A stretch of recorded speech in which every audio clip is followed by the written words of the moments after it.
Hey, we're live with another episode of Subscription Radio. Today, our special guest is Sean O'Neill from beautiful British Columbia. Sean, thanks a lot for coming. Just for context, everyone, Sean is effectively a web performance guru who works with e-commerce brands, largely at the enterprise level. I'll let him talk a little bit around specifically the types of brands and experiences he's had, but the part of the reason we want him on the show is his just gamut of experience around deciding at what stage is it worth optimizing your store, what are the things to look at, and depending on your stage, at what point is there diminishing marginal return, and maybe you instead should be focusing on the offer as opposed to just trying to improve conversion rate. Sean, thanks so much for coming on the show. Anything else you want to add to my preamble? No, man. Thanks for having me. Nice to be here. Yeah, it's been an adventure and still is every day. Yeah, we help brands speed up their websites, earn more online, better UX, better return on their ad spend, better conversion. We do this. I mean, I can get into a pitch, but we're not here for me to sell. So let's just chat about stuff. Cool. Yeah, and I know I'd asked you ahead of the show just to clarify the specific brands you're working with today. A lot of them are you gave me the Canadian. You're like, it's like this but Canadian, right? It's like a Canadian version of REI. So I basically, or the Clearly Contacts you mentioned was another one, which they do have a subscription program. And so yeah, so maybe let's take at the top of this is sort of a funny thing to talk about is.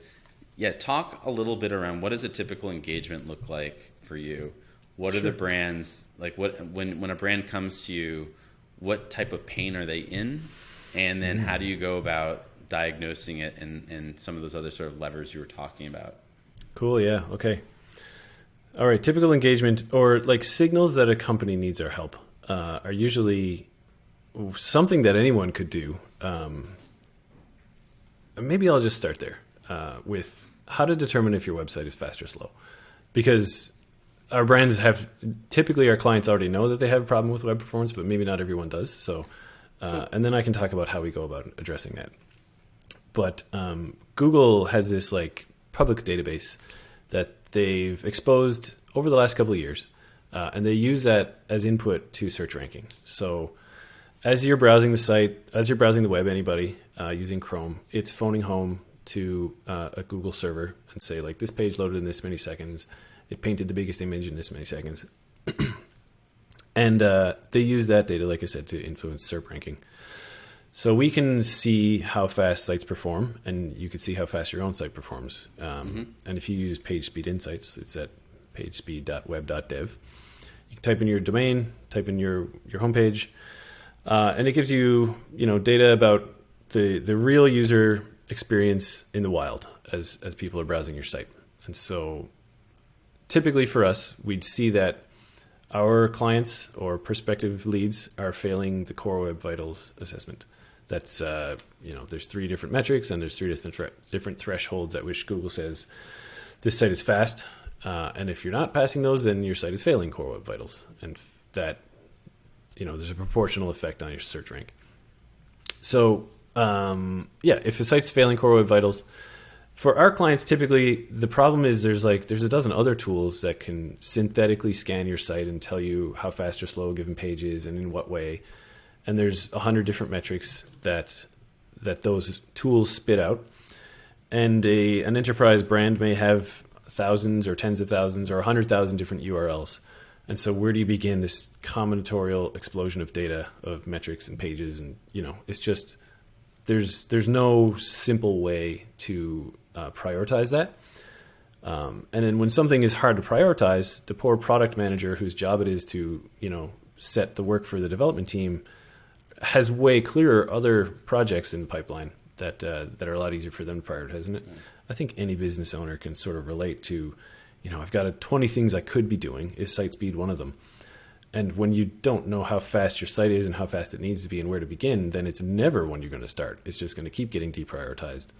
And, so we often enter in that window or that stage of their life cycle. Usually then we do a couple of month engagement to help them build a site speed backlog or performance, roadmap of work. We can identify the issues a lot faster than the devs can usually implement. But we consult with the dev teams because I guess for some brands, it might be trivial to, build a static version of your homepage. Static as in like not making any database calls. For others, that might be really complex because they've got inventory on the homepage and that needs a database call, or you've got personalization on the homepage and that requires getting an API call to another service. So we do a round of estimation that really helps the brand then prioritize, like, this is the low-hanging fruit, this is going to have the biggest impact, and it's the least effort. And then they go and run with that. And over the course of the next few months, we monitor their site at speed as they implement, and help them track the relationship between conversion and site speed, so that we can see at what point is it not worth getting any faster, because the diminishing returns, as you alluded to in our pre-chat around, you don't want to necessarily, you don't need to be the fastest site on the internet. And is there at some point a certain you're not going to be stage, slurping more money out of people's wallets just because your is site there a certain loads stage, instantly? like, maybe it's revenue, or maybe it's traffic, or maybe it's both. Like, is there a certain threshold where you're like, up until this point, what probably matters more is, are people buying from you, right? Because I think we could agree that an improvement of 10% conversion rate, unless it's like a stupid simple thing to tweak, your bigger challenge as a brand is, do people want your stuff, and do you have a reliable, repeatable acquisition channel? Is your supply chain able to, again, it varies depending on the stage of the business, but at what point does conversion rate, and maybe part of it's a level of magnitude, like if your conversion rate's just so bad that, if you're doing $1 million a year, so I'll stop talking, but if you could sort of just break out, like, how would you go about sort of breaking out those different points and where someone would be potentially prioritizing this and looking at it?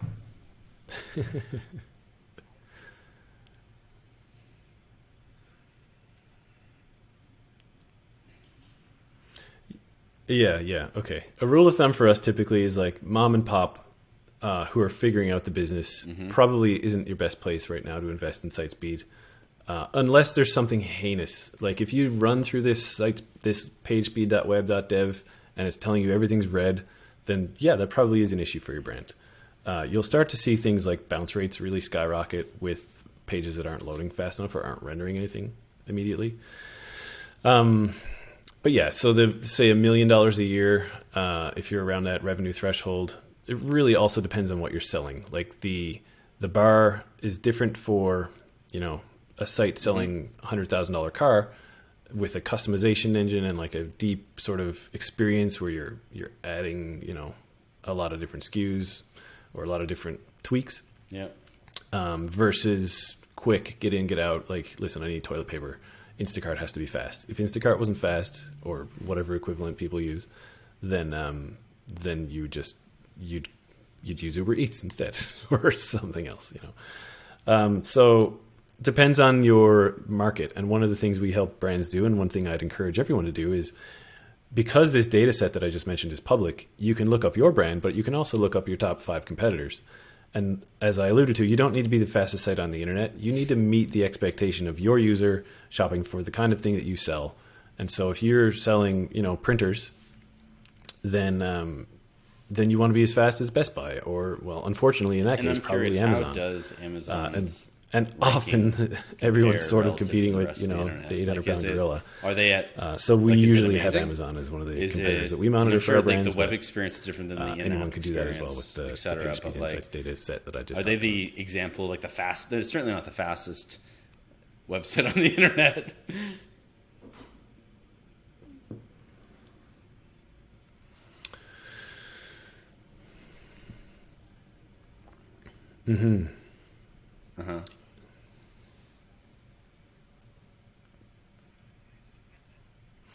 No, this is a tricky question to answer because it depends on the distribution of the traffic that visits the site. If you only sold $100,000 cars, you're going to get, something you've mentioned earlier. You're only going to get people with a lot of disposable income and usually they live in affluent areas, so good networks, good devices. Like the distribution of visitors Right. that browse that site is going to be different. For Amazon, they get everybody from everywhere. And so their aggregate web performance is not great because you're getting all device classes, all network types. Got it. And I would imagine, But if you were to run a benchmark from the same machine 300,000 from Amazon example against a lot of it comes down to any like store, intent, right? they So have very if you're a aggressive. I mean, business Amazon where runs your the high-end internet. impulse Everything is purchases, on AWS. page speed so will matter a lot more. it feels like the Amazon storefront is really just just because at that point you're already it's just there to invested, you're justify the probably going AWS in infrastructure that you you're know, probably you're- running on anyway. You're buying in So it's gonna be hard to emotionally beat them into at that game. experience, and so you're going to put up with the page speed.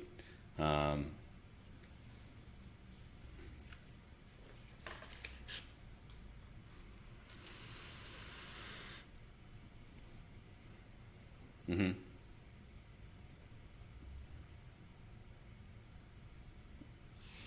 Mm-hmm.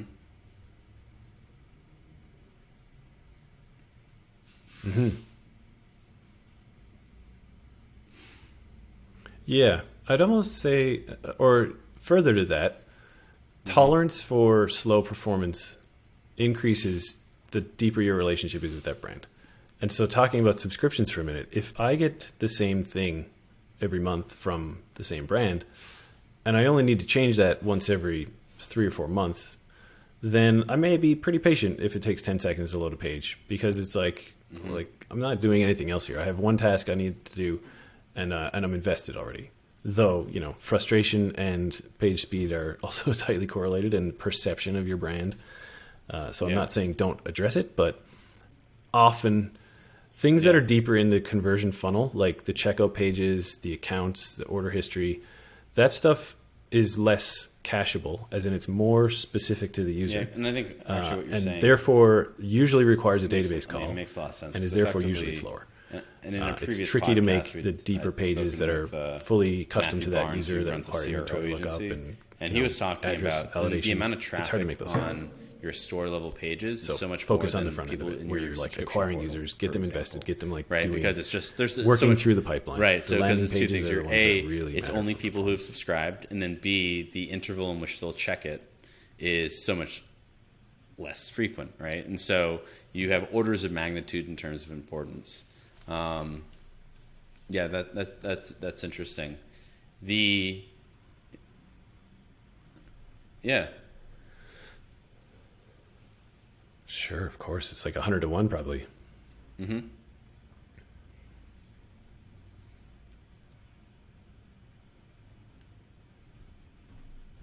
Yeah.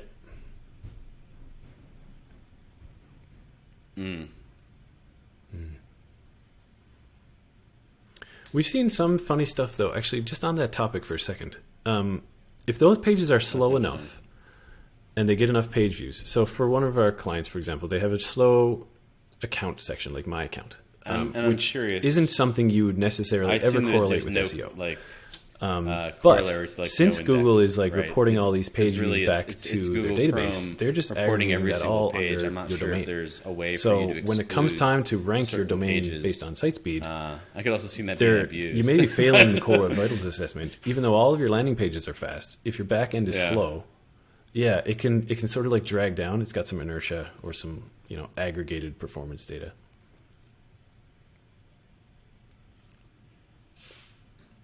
Right.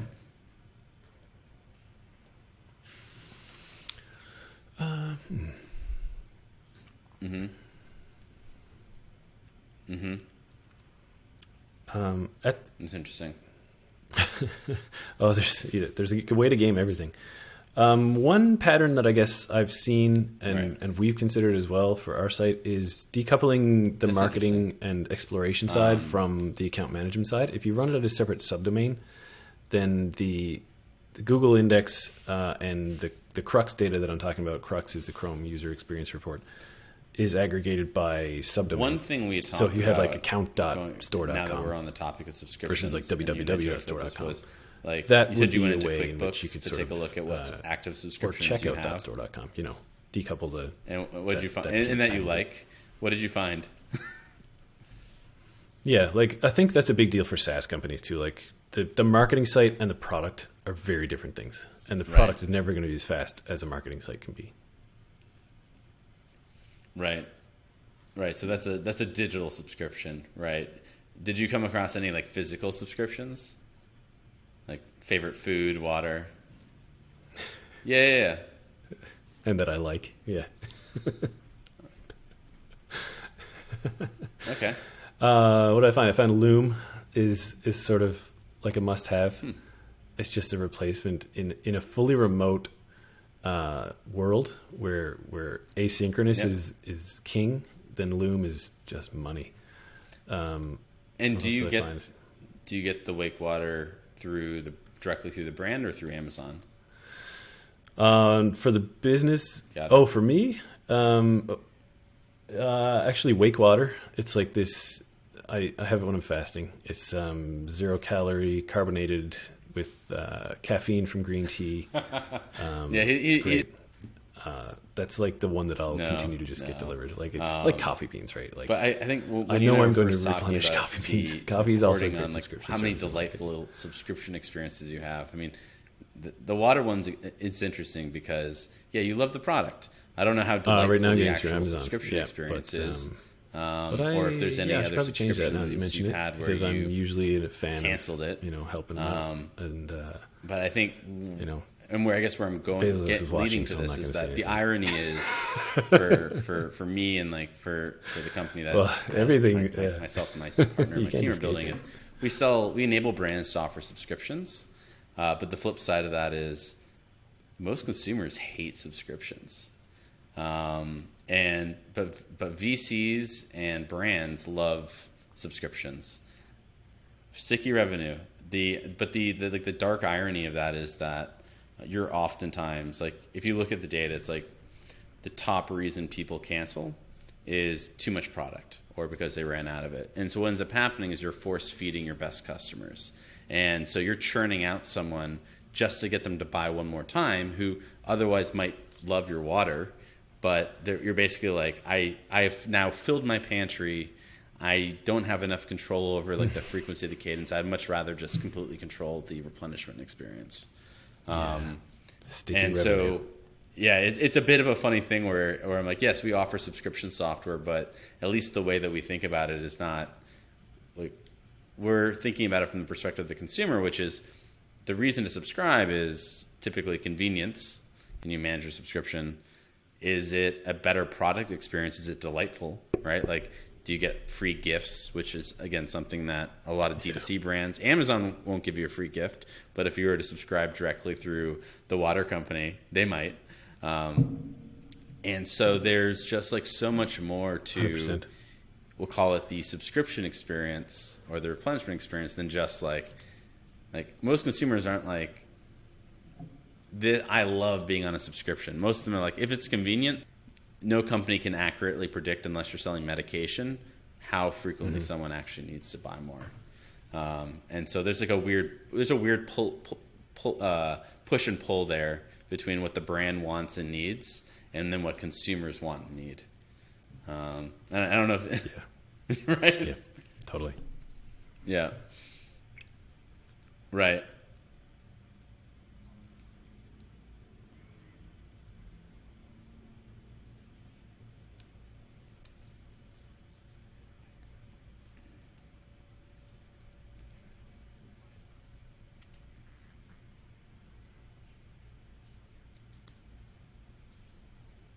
Mm-hmm. Yeah.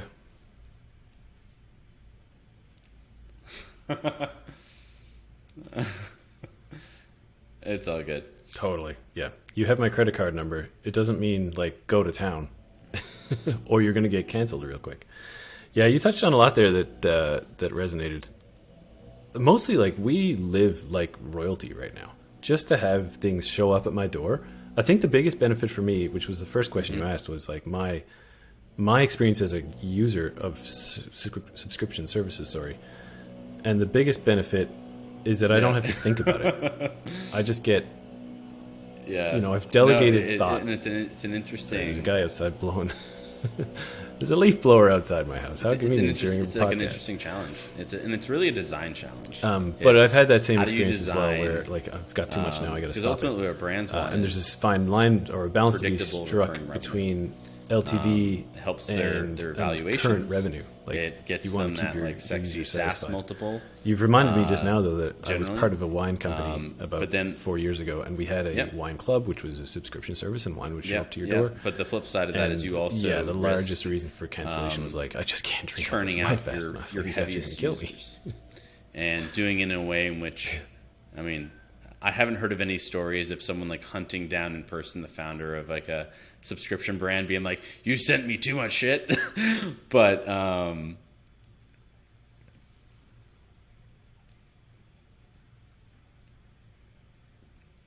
yeah. Totally.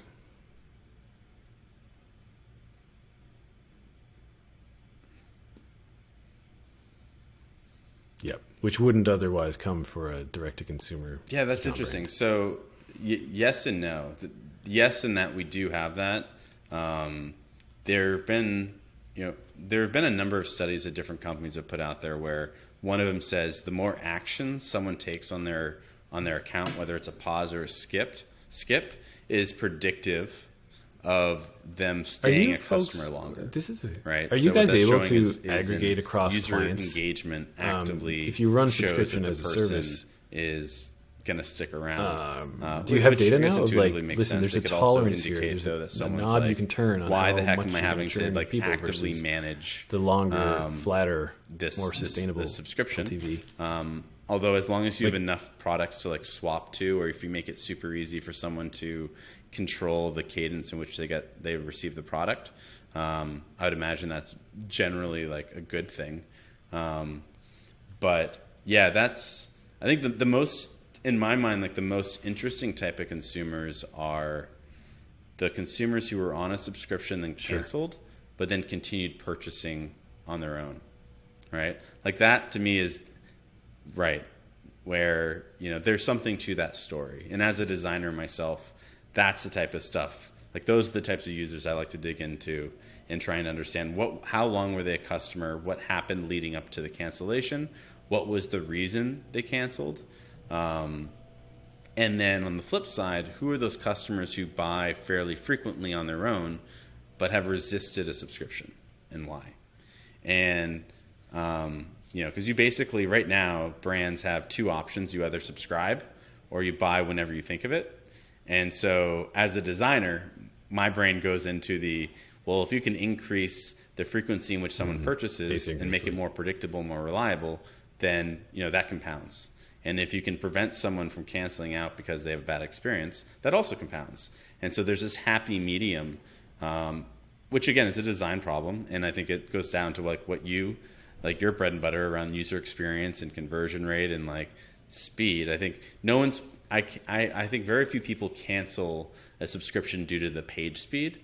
It's like the reason they cancel their subscription is right, their pantry's full, yeah, or they don't have they don't have the ability to easily control how frequently they get it, or maybe they are like, yeah. And so in terms of like, we'll call it, it's not Maslow's hierarchy of needs. I'm trying to think of something punny. It'd be like, not food pyramid. There we go. Like the food pyramid, but for subscriptions is basically, do you like their product? Like, does your product add value? Then it is, does it fit into like my lifestyle in terms of like, do I feel like I'm not being caught off guard? And then down there's probably page speed. Yeah, it's because their pantry's full. Yeah, for subsequent. Yeah. 100%. Yeah, periodicity.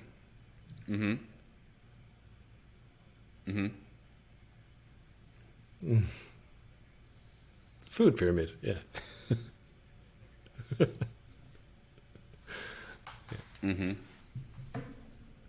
Yep.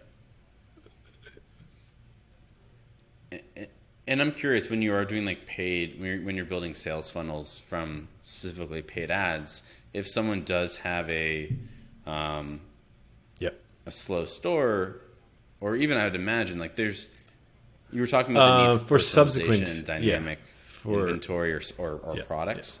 But let's say you have a new traffic is a different conversation. You have an ad from Facebook or Instagram. Think of it as TikTok, correlated with ad specific spend. ad. You're not where advertising it doesn't to your tie in existing at all clients. to. Is that something is that like a part of one of your return strategies? on your ad spend? Or most? Or is it, Would you rather run $1 million of ad traffic against a page that loads in 5 seconds or in 1? Like, that's kind of a no-brainer. So I see it tightly correlated there. Yeah. Mm-hmm.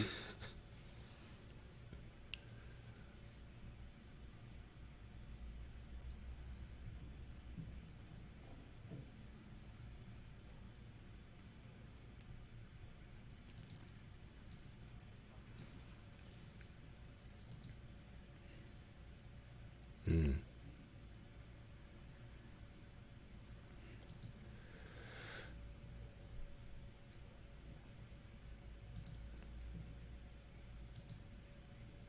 Mm-hmm.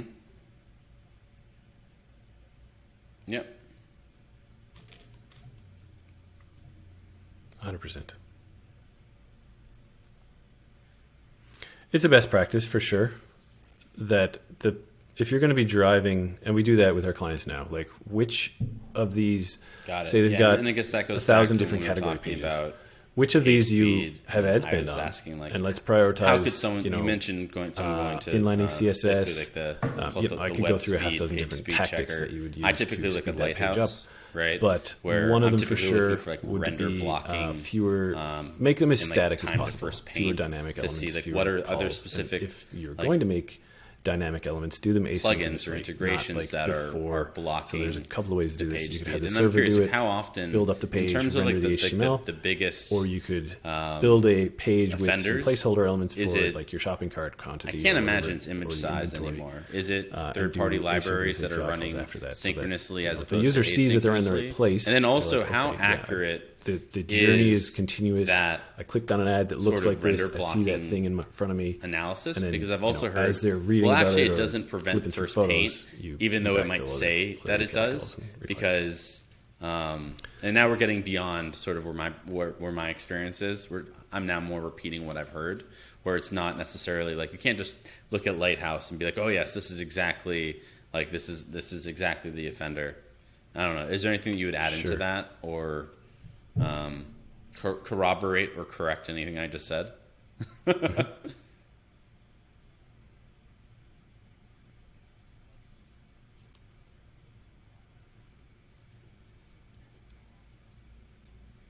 Yeah.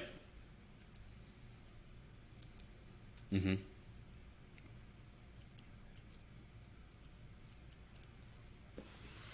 Mm-hmm. Yeah.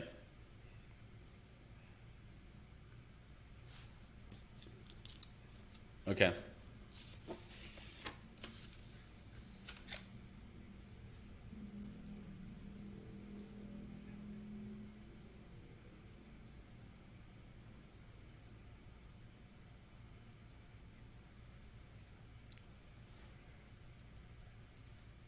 Mm-hmm.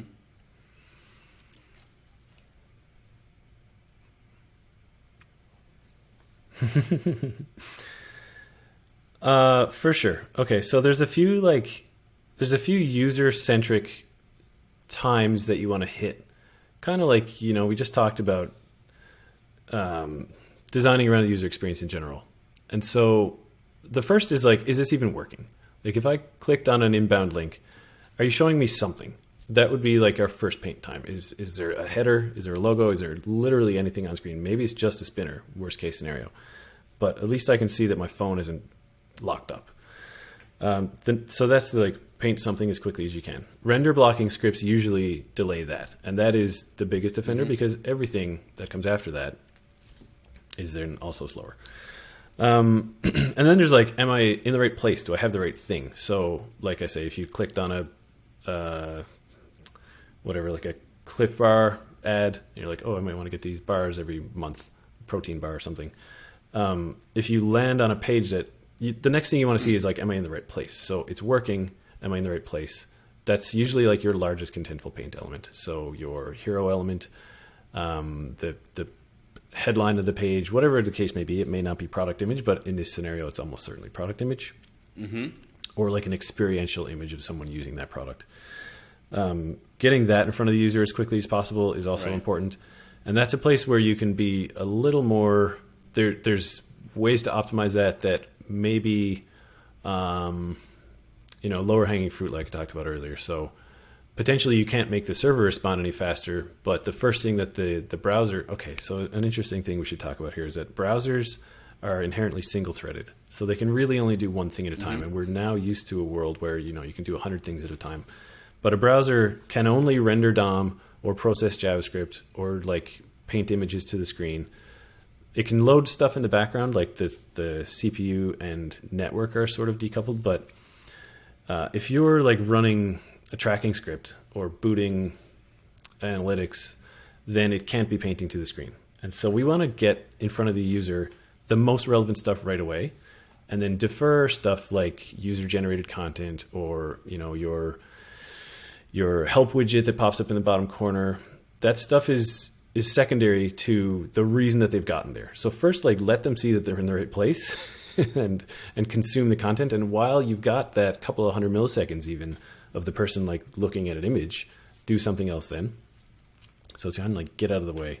And yes, you talked about Lighthouse. That is a tool that we use exhaustively. And Lighthouse is the engine that powers the pagespeed.web.dev scanner that I just talked about. So that PageSpeed has two components. One is the real user metrics, and the other is the synthetic scan, which is powered by Lighthouse. Now, but my assumption is our tooling also uses Lighthouse, at least so it's like an open source, publicly available library. Typically, what you would be seeing is asynchronous. And that, so I've seen from a couple of clients now where they'll be like, "Hey, our SEO consultant syntax within the JavaScript said that we've got a problem with PageSpeed, and the top thing is like eliminate render blocking times scripts." What you would do is you would load what do I do? JavaScript How do I at the prioritize bottom that before the closing body tag? Yeah, exactly. My assumption is that is it doesn't help you a whole lot. And correct me if I'm wrong, but if the DOM you're is loaded handcuffed, sequentially and from the for a top lot of to the clients that are bottom, probably right? in And so the first Java band, the revenue band, I'm an and, engineer like, also. So I'm an life engineer. cycle So yeah, bandwidth, surprise. You're still experimenting with the I've ideal been a CTO, UX. a CEO. First of all, like what plugins do I I'm a full need? stack What engineer, third-party but in a like, product widgets do I designer. need to So like I've really always sell? no, and so concise and a great lot way. of, but this goes But back then to also like a on lot the of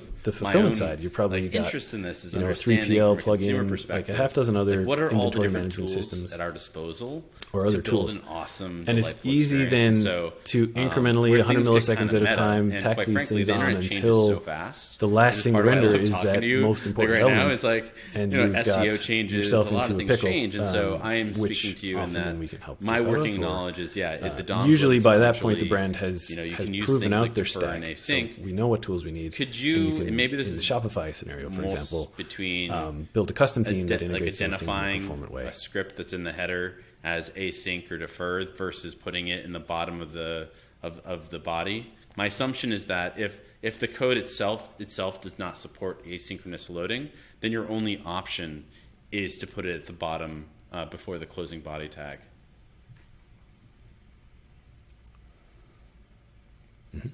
There we go. Yeah. Cool. Yeah.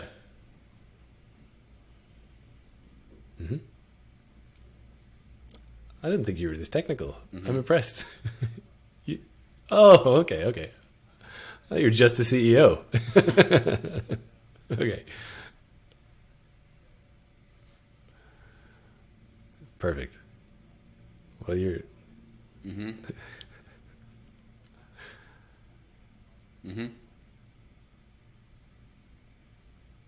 Yeah. Yeah. Right.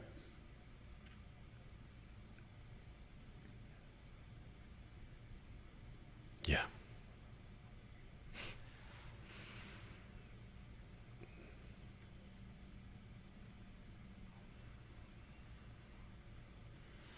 Got it.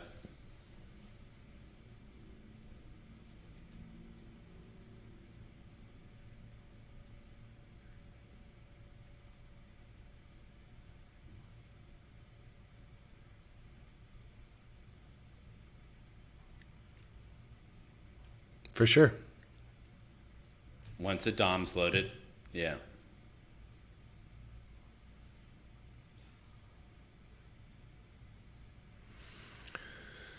Let's just talk about the difference between. No, it's cool. We're gonna get all of it. We're gonna get async, defer, and like regular loading. But let's just put them all in the same place for now and decouple that like where it exists. Because you're right, HTML is streaming. It's parsing and building a DOM as the elements arrive and trying to render them as soon as it can. But imagine then in the head you've got a script tag.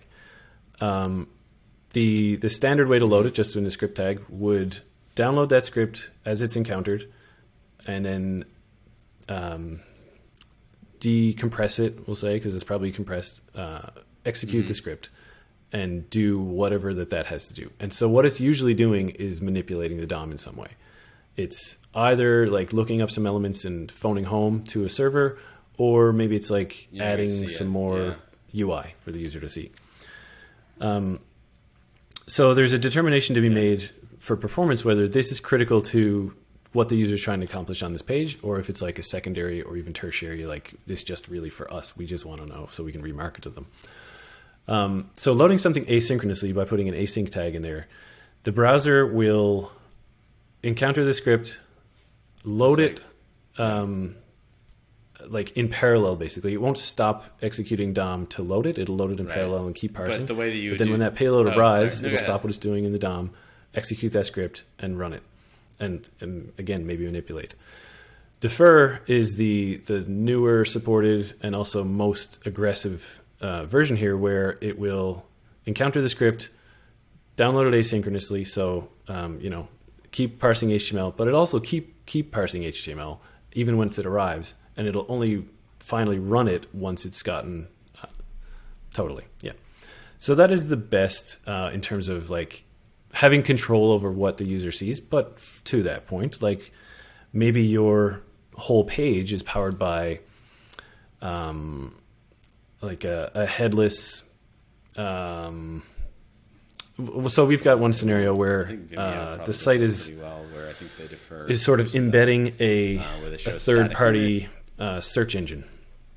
So to do AI-powered intelligent sorting and filtering, like Algolia, it's Findify on BigCommerce, and deferring that would be horrendous because this is painting the whole experience of the page. Like you need that one to run right away. Awesome, so it's case by case. Yeah, I think we went across a lot of stuff that I would just put sweeping defer. I wouldn't defer analytics. Actually, that's one that probably sounds like low hanging fruit. But very interesting for deferring analytics. Say it's now running at 3 seconds. Your page view event happens 3 seconds into the page load life cycle. It's also hard to get answers to a lot of this. If you push that out to 8 seconds, then anybody bouncing between 0 and 8, you're not even going to know they visited. Then I probably could have. And so for every brand, there's always this like ratio of an invisible bounce rate that you're not even aware of, which is they landed and then before analytics. Ultimately, what I'm asking you is what's the most important. One thing we recommend is run analytics as early as you can.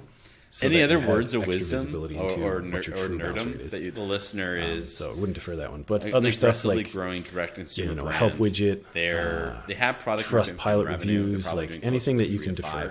And especially anything below the fold, if you've got like, and so they have the different levers around paid acquisition. Like, don't have load it the levers around retention and user experience. I think one more actually. The reason I ask this is because your personal experience. One more that bites people a lot is video. Obviously sells like crazy. Like video is must have. I don't know how or if the but we'll presume not 100% of the videos get played that get rendered to the screen. Ads has so recently. The default way to embed a YouTube video is you just grab the YouTube embed code, paste it in, and what that does is when the browser is parsing the DOM, it encounters the YouTube JS, it goes and gets that, it builds a YouTube player inside your page, and then does the rest of the stuff it was doing. But a lot of people, non-zero people, and maybe a lot of people, if it's really low below the fold, aren't going to play that video. So loading that player was a complete waste of time at the expense of something else that they probably should have seen sooner. So there's a pattern where you just insert basically a picture of a YouTube player. When the user clicks on that, you on the fly load the YouTube video, embed it, and play it. It's just called a façade. You load YouTube with a façade, and you can do that with a lot of stuff. It's really, really powerful.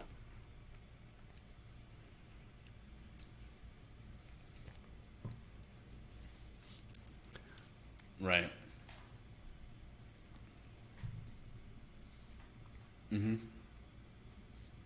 Yeah. Yeah. I Yeah, that's was what just you gonna want. say, yeah. Or even if you we scroll in a enable view, you to like, but be the able to add to scroll your watching and subscription like directly from a visibility product detail just gets page. more complex. So we can detect if you have a subscription, and if you do, we basically Totally, hey, yeah. And we can go your next 10 subscription milliseconds at a renews, you time, wanna but add like this you to your said, there's a existing point of diminishing subscription returns where without that's having not to go the through biggest a problem in your subscription business. portal. So.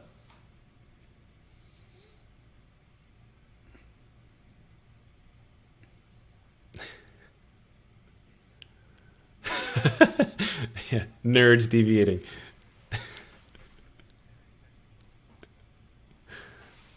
Yeah.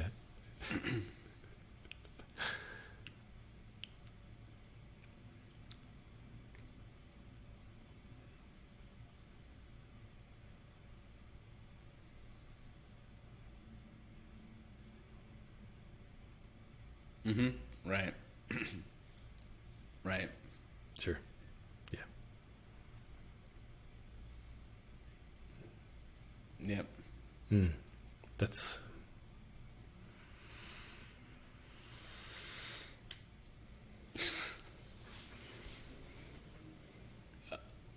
Yeah, like basically what the entire internet experienced the other day. I think Cloudflare or someone went down. That was yeah. I guess one last thing, because I know we've gone over, but I was gonna say when you're talking about headless and composable commerce, right? And I'm not sure if you to what extent you're familiar with it. I'll give you a second to Google it. I'm sorry. Yes, correct. Yeah, where it's basically micro services. Headless is a piece of that, but a lot of it's focused around, this being able to do commerce anywhere. I think there's a company called like My Planet that like their entire specialty is mock, and I would say they are the disciples, or at least according to LinkedIn, because I see it I post it every single day. But it was interesting. Two things came up for me just now. There's as a technical person. One is around like the experience, Headless, and I'll just be quick. Like, headless. there's a lot of hype Really in the industry about building a headless e-commerce where platform it's a or strategic migrating to way headless. of approaching headless, and And I would headless is say just one piece of it. There are pros and cons to that. Like, it's not something to undertake lightly. It's a much more technical pieces of the puzzle. If you didn't like what we just talked about, you're not going to like a headless build. I mean, you're not going to like the progress or the project of having implemented it. You want an implementation partner. Right. It does empower some really nice experiential stuff, like where shopping isn't necessarily the primary focus of your site anymore. It's like a thing you can do anywhere. Right. I think you alluded to that around your subscription product. Some other, like you can integrate subscription in maybe a blog post or but again, I think those something like that. The other was, if you're going to... Sorry, go ahead. Tell us about that.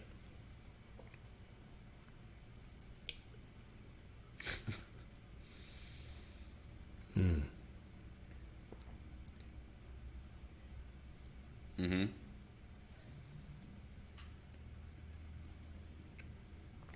Yeah. The other is, if you're going to spend a ton of money on acquisition, if you're like just raised around and you're like, okay, we got to deploy this, whatever, 500 grand on ads, and that is the time to build a very custom, very fast landing page to support that campaign. And so there's a lot of strategies to make that insanely fast. And if it's going to live in isolation, then cool, man. then Thanks trying so to much keep for it taking as the time static as possible to talk. I is think for sure. I'll leave it with. Is there anything else that we haven't talked about? Calls to external services, like and really the holy grail here is building then, such a static page that you can stuff it in the CDN. Okay. So and then that the next the user piece never is even I like makes to a call ask to is, your like, server. do you have a your big server ask? can scale infinitely. Like, is there in that one case. thing and that when we if it start were to talking about happen Black Friday to you and or Cyber for your Monday and business, flash that would sales like and going change the game viral, for you? So you can like the kind of fewer put that calls out to your into the database, ether. the more Maybe I performance. can help you. And Maybe the someone worst case can scenario help you. for web performance is down. Like, that's as slow as you can get, is 500 error.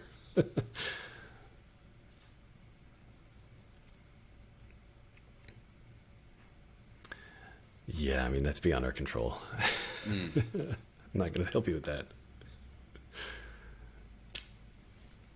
It's all good.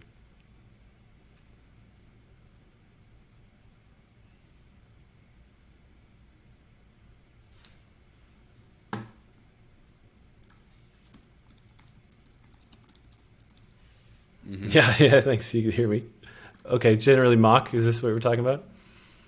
Like, the first thing that came up for me is mock architecture, which I think we're talking about the same thing. Okay. API driven. Yep. Cool. And who's your target type? Decoupling. Like the types of brands who should reach out to you around if they do want to engage with you around performance, site performance speed. Like, who's your ideal customer?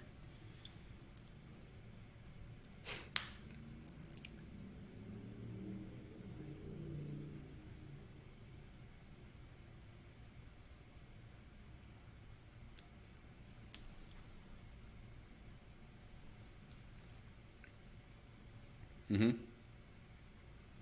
Mm-hmm.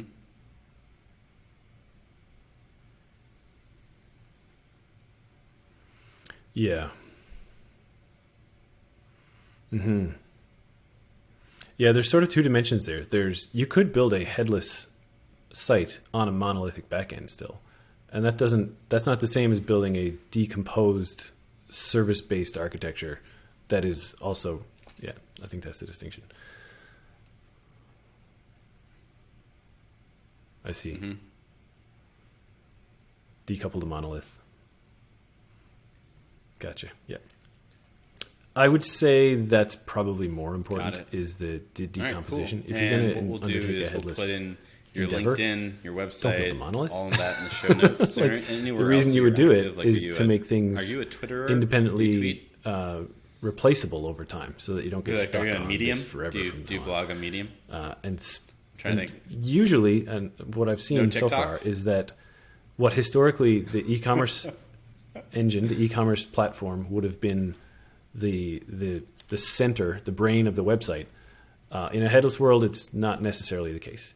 E-commerce functionality is just like a CMS, is just like reviews engine. Like, it's one more thing that you plug in, and so that takes it away from being the bottleneck in terms of site speed.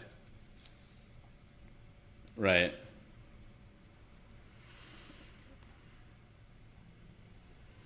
Oh my god, conversation. But all right, man. Thanks so much for coming on the show. And no, man, I'm good. Yeah, very interesting conversation.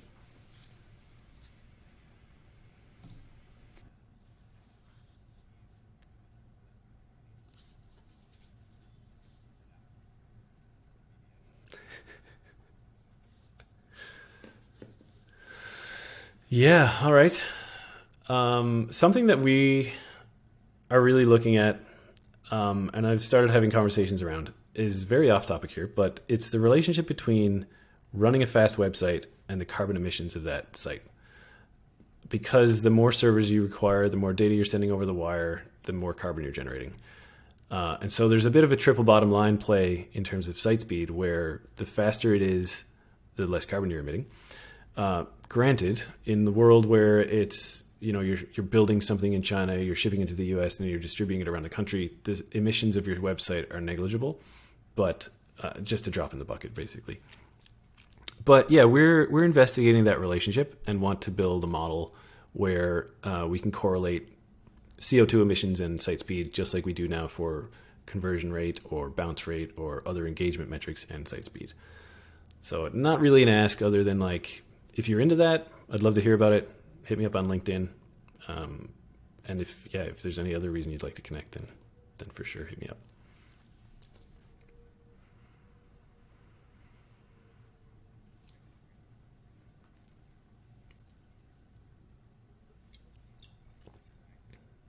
Sure, yeah.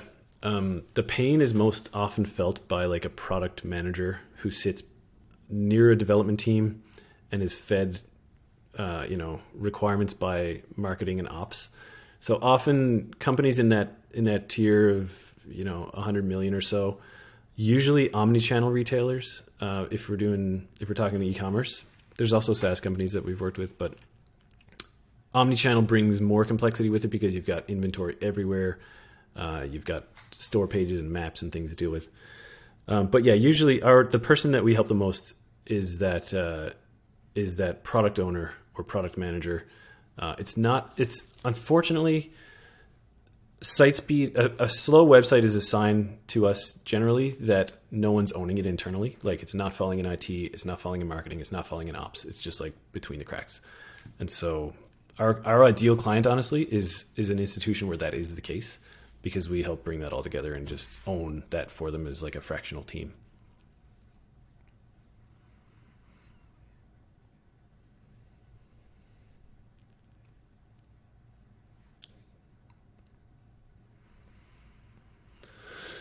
Not as much as I probably should be. Yeah. Nah. LinkedIn and the website is it right now. No, though I saw I saw an interesting data point earlier around TikTok becoming the new Google. Like there was a rant by one of the Mythbusters guys. He was like, I can't Google anything anymore because SEOs have gotten so weaponized that the top 5 pages of results are just like top 5 results. Like, I don't want a summary. I want to buy a new printer. So there's talk about like maybe TikTok is the place where people go for that. I don't even have an account, but maybe I should. Yeah, that's not today.